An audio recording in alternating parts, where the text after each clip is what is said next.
আমাৰ আচলতে কৃষক মুক্তি সংগ্ৰাম সমিতিৰ স্পষ্ট কথা, আজি বহু ঘণ্টাৰ পাৰ হৈ যোৱাৰ পিছতো আজিলৈকে অৰুণাচলী সেই দুষ্কৃতিকাৰীক অৰুণাচল প্ৰশাসনে তথা অসম প্ৰশাসনক এতিয়ালৈকে কৰায়ত্ব কৰি জেল হাজতলৈ প্ৰেৰণ কৰিব পৰা নাই। আমাৰ অসমৰ মুখ্যমন্ত্ৰী হিমন্ত বিশ্ব শৰ্মালৈ পোনপটীয়া প্ৰশ্ন, তুমি নিজকে নেতাৰ আহ্বায়ক বুলি কোৱা, দক্ষ মুখ্যমন্ত্ৰী বুলি কোৱা, তুমি গৃহৰ বিভাগত থাকি আজিলৈকে কিয় অসমৰ মানুহক অৰুণাচলৰ দুৰ্বৃত্তই গুলীওৱাৰ পিছতো, দিন দুপৰত গুলীওৱাৰ পিছতো আজিলৈকে কিয় নেতাৰ আহ্বায়ক হৈ অৰুণাচলৰ মুখ্যমন্ত্ৰীৰ লগত কথা পাতি সেই দুৰ্বৃত্তকেইজনক লগতে ধেমাজি জিলাৰ বিধায়ক ৰণোজ পেগুক আমি পোনপটীয়া প্ৰশ্ন কৰিব বিচাৰিছোঁ। তুমি নিজকে দক্ষ এজন বিধায়ক বুলি পৰিচয় দিয়া, তুমি মিচিং জাতিটোক প্ৰতিনিধিত্ব কৰিছা, তাৰ পিছতো আজি কিন্তু তোমাৰ সমষ্টিতে প্ৰত্যেক বছৰে অসম অৰুণাচলৰ সীমাৰ বিবাদত অসমৰ জনতাক, অসমৰ ব্যক্তিক অৰুণাচলৰ দুৰ্বৃত্তই গুলীয়াই হত্যাৰ কৰা উদাহৰণ আছে। 2023 চনৰ 5 জুনত 2023 চনৰ 5 জুনত বানবাৰীত দুজনকৈ ব্যক্তিক গুলীয়াই হত্যা কৰিছিল। তাৰ পিছতো কিন্তু আজিলৈকে অসম চৰকাৰে অৰুণাচল চৰকাৰক বাধ্য কৰাব নোৱাৰিলে সেই দুৰ্বৃত্তকেইজনক গ্ৰেপ্তাৰ কৰি জেল হাজতলৈ প্ৰেৰণ কৰিবলৈ। আকৌ পুনৰ আজি কেইঘণ্টামানৰ আগত, কেইদিনমানৰ আগত অসম অৰুণাচলৰ সীমা বিবাদত দিন দুপৰতে 11জনকৈ অসমীয়া যুৱকক, তেজাল যুৱকক তেওঁলোকে গুলীয়াই মেডিকেল কৰিবলগীয়া ব্যৱস্থা কৰি দিলে। তাৰ পিছতো কিন্তু আজিলৈকে এই ৰণোজ পেগুৱে তেওঁ এজন বিধায়ক হিচাপে, সমষ্টিটোৰ বিধায়ক হিচাপে তেওঁ এজন নিজকে দক্ষ মন্ত্ৰী বুলি পৰিচয় দিয়াৰ পিছতো আজিলৈকে কিন্তু সেই কামটো কৰি দিব পৰা নাই। আমি কৈ দিব বিচাৰিছোঁ, আজি কৃষক মুক্তি সংগ্ৰাম সমিতিয়ে NTLR আৰম্ভ কৰিছোঁ, স্থানীয় ৰাইজে আন্দোলন কৰি আছে, আমাৰ পুনৰ সমৰ্থন আছে। আজিৰ তাৰিখৰ পৰা কৃষক মুক্তি সংগ্ৰাম সমিতিয়ে এই অসম অৰুণাচলৰ আন্তঃৰাজ্যিক সীমাৰ সমস্যাৰ স্থায়ী সমাধানৰ কাৰণে, এই অত্যাচাৰ বন্ধ কৰিবৰ কাৰণে, অসম অৰুণাচলৰ দাঁতিকাষৰত থকা অসমীয়া কিৰঞ্জীয়া মানুহৰ মাটিৰ পট্টাৰ কাৰণে অৰুণাচলীৰ যি আতংকৰ সৃষ্টি কৰিছে দিন দুপৰতে গুলি বন্দুক হাতত লৈ, তাৰ প্ৰতিবাদত NTLR আৰম্ভ কৰিছোঁ। যেতিয়ালৈকে এই কাম বন্ধ নকৰিব অসমৰ মুখ্যমন্ত্ৰীয়ে অৰুণাচলৰ মুখ্যমন্ত্ৰী পেমা খাণ্ডুৰ লগত আলোচনা কৰি সীমা সমস্যাৰ দায়িত্বত থকা অতুল বৰাই যেতিয়ালৈকে এই সমস্যাটোৰ সমাধান কৰি নিদিব তেতিয়ালৈকে এই ধাৰাবাহিক আন্দোলন চলি থাকিব।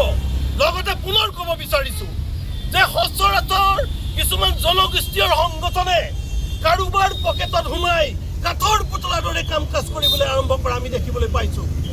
আজি কিছুমান অসমীয়াৰ যুৱকক অৰুণাচলী দুৰ্বৃত্তই দিন দুপৰত গুলীওৱাৰ পিছতো তেওঁলোকে কাৰোবাৰ পকেটত সোমাই নিজৰ বিবেক পিটি কৰি আজি সেইটো তেওঁলোকৰ নিজস্ব ব্যক্তিগত সংঘাতলৈ পৰিণত কৰিবলৈ বিচাৰিছে।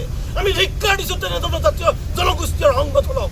আমি সেইকাৰণে কৃষক মুক্তি সংগ্ৰাম সমিতিয়ে পোনপটীয়াকৈ চেলেঞ্জ কৰি ক'ব বিচাৰিছোঁ, এই বিষয়টোত লাগিছোঁ যেতিয়ালৈকে সমস্যা নহ'ব তেতিয়ালৈকে আমি লাগি থাকিম।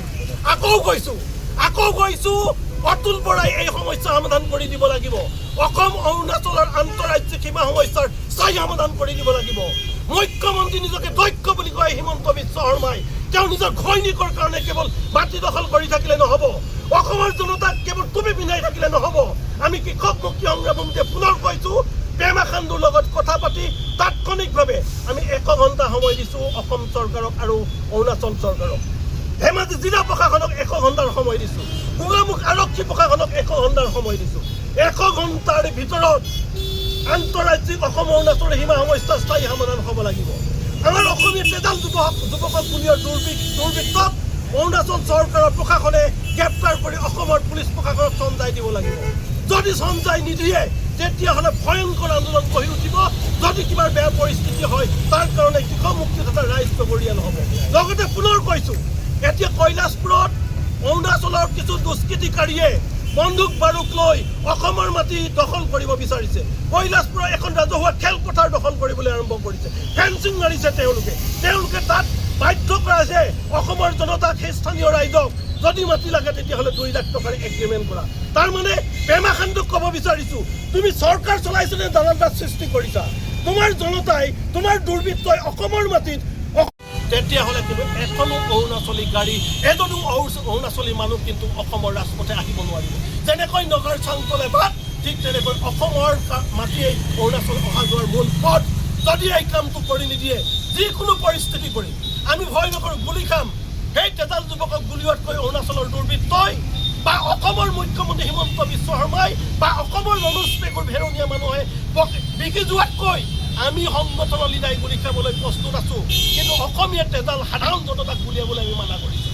লগতে কৈছোঁ যেতিয়ালৈকে এই সমস্যা নহ'ব, সমাধান নহ'ব, তেতিয়ালৈকে আন্দোলন চলি থাকিব, অৰ্থনৈতিক অৱৰোধ হ'ব।